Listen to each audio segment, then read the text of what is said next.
Ainda falando de Petrobras, de acordo com o jornal O Globo, a reunião de ontem no Palácio do Planalto entre os ministros da Fazenda, Fernando Haddad, de Minas e Energia, Alexandre Silveira, e Rui Costa, da Casa Civil, selou a decisão de pagar os dividendos extraordinários da estatal que foram retidos pelo Conselho de Administração em março. A decisão será levada agora para a chancela do presidente Lula. Por ser acionista majoritário, o governo federal embolsaria 12 bilhões de reais, segundo estimativas da Fazenda. Então, eu pergunto, por que foi retido então? Por que houve decisão para reter a distribuição dos dividendos? Ficou provado que era uma decisão politicamente errada, uma decisão ideológica. Eu quero ouvir você, Ana Beatriz Hirsch.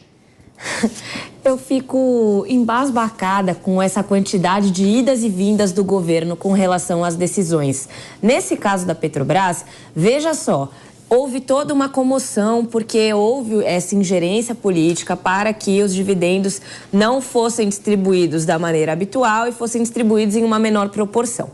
Passou-se um mês, aconteceu todo esse desgaste com o presidente da Petrobras e agora, olha só, era mais inteligente ter distribuído da forma que sempre foi feita. Precisa ter uma série de reuniões, precisa ser explicado, soletrado. E isso é mais um motivo que dá voz a essa questão da privatização, porque fosse uma empresa privada que não tivesse tamanha interferência do governo, não tivesse tamanho interesse político envolvido, nunca nem teria havido toda essa discussão. Teria sido feito aquilo que é viável, aquilo que é mais adequado economicamente e vida que segue. Mas essa interferência que é feita na Petrobras por conta aí de talvez mostrar para o povo alguma coisa, acaba prejudicando a empresa, porque veja só, passou-se um mês, estamos voltando atrás, desgastou-se não só o presidente, mas a empresa como um todo. E aí eu queria lembrar que, como essa não é a primeira vez em que a gente vê tamanha interferência dentro da Petrobras, as pessoas elas estão mais alertas, as pessoas elas estão mais ligadas nessa situação. O governo ele não tem tanta aprovação quanto ele tinha da primeira vez em que isso aconteceu e é preciso ficar atento aos sinais de descontentamento da população. Então, antes de tomar decisões exclusivamente pelo viés ideológico, o governo precisa parar e entender se o viés ideológico, naquele caso específico, vai ter o embasamento técnico necessário para ser sustentado. Senão, nós vamos ver mais e mais vai e volta. E quem perde, Rafa Macris muito bem disse, não é só a empresa, somos todos nós. Diego Tavares, a decisão política de interferir na gestão técnica da Petrobras e reter o pagamento de dividendos extraordinários aos acionistas, não só fez com que a União não embolsasse aí os 12 bilhões de reais. Sabe quanto que a Petrobras perdeu de valor de mercado com a decisão? 56 praticamente bilhões de reais. E aí é aquilo que eu digo, empresa pública, sociedade de economia mista, que tem interferência política, é o que a Mônica Rosenberg disse, dá corrupção, dá cabide de emprego, dá ineficiência e quem paga a conta é o contribuinte. É como dizia o ex-presidente saudoso Ronald Reagan, quando uma empresa privada quebra, é o seu dono, seu proprietário que paga a conta. Quando o governo quebra, ele manda a conta para o contribuinte. Diego Tavares.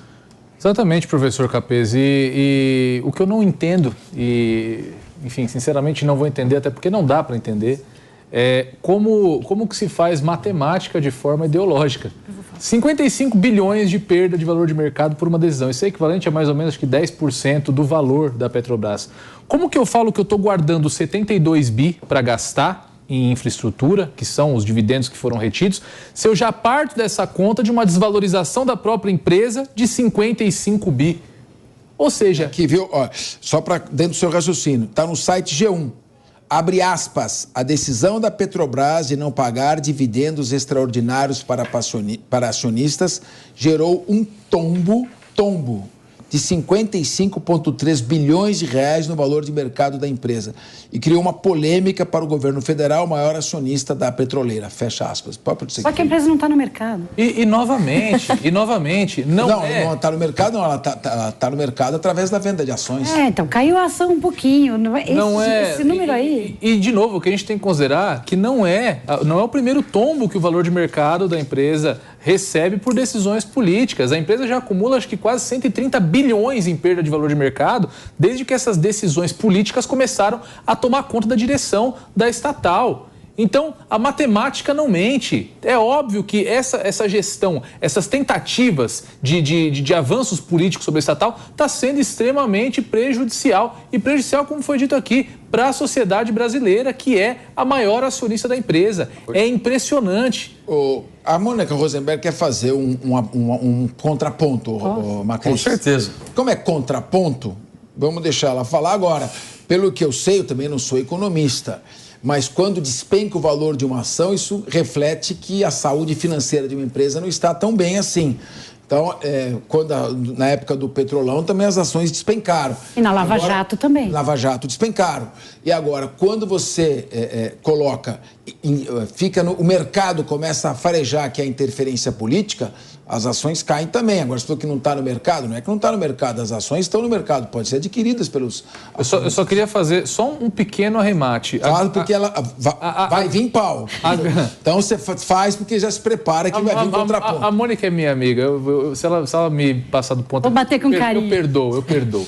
Mas a grande sorte é que a Petrobras é uma petroleira e admite, tem aí bastante gordura para queimar, admite essa má gestão, sobreviveu ao Petrolão, muito provavelmente sobrevive também a essa crise de desvalorização que vem sofrendo. Verdade, mas se faltar petróleo não vai queimar. Por favor. O ponto é, quando na Lava Jato aconteceu a mesma coisa, perdeu o valor de mercado e as pessoas diziam, o problema é a Lava Jato que está derrubando o valor de mercado da Petrobras, e era preciso explicar que isto aconteceu agora, mas não é porque a Lava Jato derrubou o valor, é porque a corrupção que existia intrínseca ali fez com que ela não tivesse saúde fiscal. Nesse caso específico, quando você fala, perdeu 53 bi, na verdade não é que ela perdeu, isso é um sinal de que tem alguma coisa estranha ali. E não necessariamente seja essa questão. Por quê? Porque se fosse uma empresa privada, como a Ana colocou, não ia dividir, não ia entregar dividendo enquanto você tem um plano de investimento que está sendo discutido e que ainda não foi definido como ele vai ser financiado. Então, é totalmente normal que, enquanto está discutindo o plano de investimento, e este é o caso, segura os dividendos, vamos ver de onde vai sair esse dinheiro, se vai emitir ações, se vai usar dividendo, como vai ser financiado. E aí, de novo, a questão é o que eles vão fazer com esse investimento, isso tem que ser discutido, mas é saudável, é a mentalidade do privado, você segurar o dividendo. Então, toda essa briga política aí, que está sendo chamada de isso é ingerência política, na verdade, foi um ato que teria acontecido se fosse uma empresa privada. Mas dentro do mercado privado, com todo respeito a esse teu ponto, existe uma previsibilidade a respeito da entrega desses planos. Isso não ocorre do dia para a noite, como foi o Petrobras, que até a segunda-feira o acionista estava esperando receber os dividendos. Aí, de uma hora para outra, por uma decisão de governo, decide-se não pagar. Então, essa é uma diferença fundamental. E que talvez, no mercado privado, não acarretasse a desvalorização de uma empresa, justamente pela previsibilidade que existe no mercado privado. A Ana Beatriz Rios também vai entrar apoiando. Que intimidade que é essa, Mo? O que é Mo? É Mo, minha amiga. Ana Beatriz. Quando eu passo na tesouraria da OAB lá, que ela tá lá na sala dela, eu falo, boa tarde, Mo. Sofremos juntos. Você nunca falou boa tarde, Cá.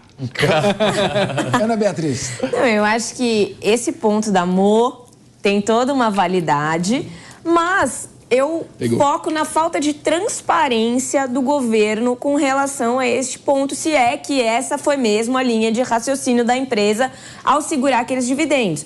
Porque, veja bem, o Diego bem disse, ninguém sabia que isso aconteceria até aí um dia antes ou no dia da distribuição.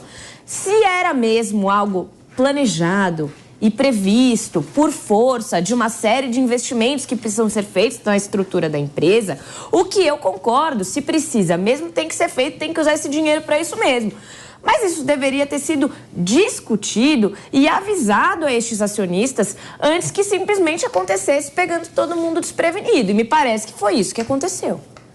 Rafael Macris, não estão deixando você falar que as mulheres estão aguerridas hoje. Mas é bom. Estava pensando que os nossos economistas de esquerda estavam todos aí com a agenda, não puderam vir.